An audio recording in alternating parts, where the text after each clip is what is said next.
नमस्कार. आज मी तुम्हाला स्वामी चिन्मयानंद यांच्याविषयी एक कथा सांगणार आहे. त्यांचा जन्म 8 मे 1916 ला केरळच्या एर्नाकुलम गावामध्ये झाला. त्यांचे वडील न्यायाधीश होते.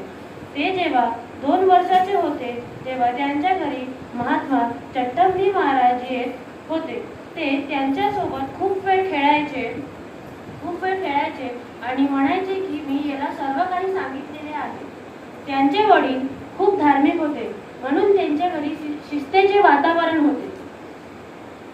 त्यांच्या घरी रोज पूजा होत असे आणि सर्व घरातील मंडळी पूजेमध्ये बसण्याचे नियम होते. ते लहान असल्यामुळे त्यांना कंटाळा यायचा.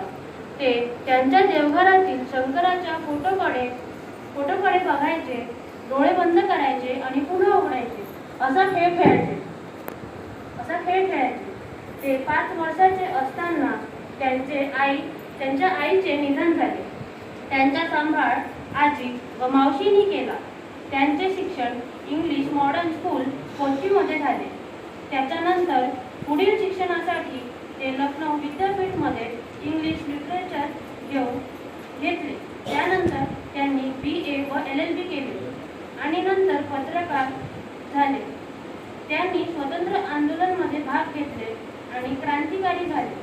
इंग्रजांनी त्यांना कारावासात टाकले. त्यांची तब्येत खराब असल्यामुळे त्यांना काढून दिले आणि नंतर एका ख्रिश्चन बाईने त्यांना घरी घेऊन गेली आणि त्यांची सेवा केली. त्यानंतर ते नॅशनल हेराल्ड न्यूजपेपरमध्ये एडिटरचे काम करू लागले आणि नास्तिक बनू लागले. त्यांना साधू संतांची सत्य उघडकीस करायचे होते, म्हणून ते स्वामी शिवानंदांच्या आश्रममध्ये एका आठवड्यासाठी गेले आणि वातावरण बघितले. त्यांना समजले हे ध्यान किती आवश्यक आहे. त्यांनी स्वामी शिवानंदांच्या देखरेखीखाली संन्यास घेतला आणि पुढील वेदांत शिकण्यासाठी उत्तर काशीमध्ये स्वामी तपोजी महाराजकडे गेले.